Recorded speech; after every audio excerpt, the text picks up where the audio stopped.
సీట్ల కింద స్టెప్నీ టైర్లు అట 4,50,00,000 పెట్టిరట. ఇగో కట్టలు కట్టలు ఉన్నాయి చూడు రెట్లున్నాయి. స్వాధీనం చేసుకున్న డబ్బుతో పోలీసు ఉన్నతాధికారులు సీట్ల కింద ఓ స్టెప్నీ టైర్లో మొత్తం ఈ 4,50,00,000 అమర్చిరట. మోసం కేసులో నిందితులను వెంబడిస్తే ఆ కారులో హవాలా డబ్బు దొరికిందట. 125 కిలోమీటర్లు వెంబడించి పట్టుకున్న పోలీసులు. 2 నిందితుల అరెస్ట్. హైదరాబాద్లో జరిగింది ఈ ఘటన. ఎట్లా ఇది?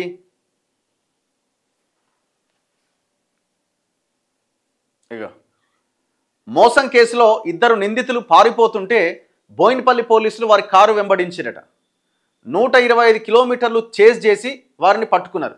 వారి కారును తనిఖీ చేసి విస్తుపోయారట. కారులో ఎక్కడ వెతికినా డబ్బులే ఉన్నాయట.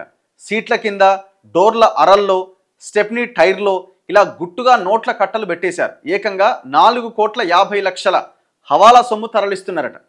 ఇలా ఒక కేసులో నిందితులను వెంబడిస్తే మరో కేసు బయటపడ్డది. నిందితులను అరెస్ట్ చేసిన పోలీసులు రిమాండ్కు తరలించారు. ఈ కేసు వివరాలను నార్త్ జోన్ డీసీపీ రష్మీ పెరుమాల్ శుక్రవారం విలేకరుల సమావేశంలో వెల్లడించారు.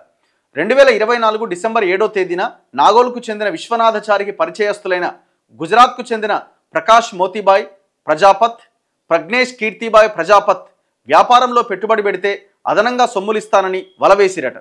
50 లక్షలు పెట్టుబడి పెడితే అదనంగా 10 లక్షలు ఇస్తామని నమ్మించిరట. విశ్వనాథచారికి 50 లక్షలు ఇచ్చిరట. లాభంగా ఇస్తామన్న 10 లక్షలు కలిపి మొత్తం 60 లక్షలు బ్యాంకు ఖాతాకు ఆర్టీజీఎస్ చేస్తామని చెప్పిన వారు తిరిగి రాలేదట. అనుమానం వచ్చిన విశ్వనాథ్ వెంటనే బోయినపల్లి పోలీసులకు చెప్పిండట. మోసం కేసు నమోదు చేసిన పోలీసులు డబ్బు తీసుకెళ్లిన నిందితులపైన నిఘా పెట్టిరట. వారు హైదరాబాద్కు వస్తున్నారన్న సమాచారంతో పథకం వేయగా నిందితులు షామీర్పేట నుంచి ఓఆర్ఆర్ మీదుగా నగరం దాటేసిరట. ఇది గమనించిన పోలీసులు వారి కారు వెంబడించారు. ఎట్టకేలకు మహబూబ్నగర్ జిల్లాలో నిందితులను పట్టుకున్నారు. కారును తనిఖీ చేస్తే 4,50,00,000 డబ్బు దొరికింది. ఈ డబ్బును నాగపూర్ నుంచి బెంగళూరుకు తరలిస్తున్నారు. 2 నిందితులను అరెస్ట్ చేసి రిమాండ్కు తరలించారు. స్వాధీనం చేసుకున్న డబ్బును ఆదాయపు పన్ను అధికారులకు అప్పగిస్తున్నట్టు డీసీపీ తెలిపిరట. ఏంది ఎక్కడి దందా ఎక్కడి కథ ఇది?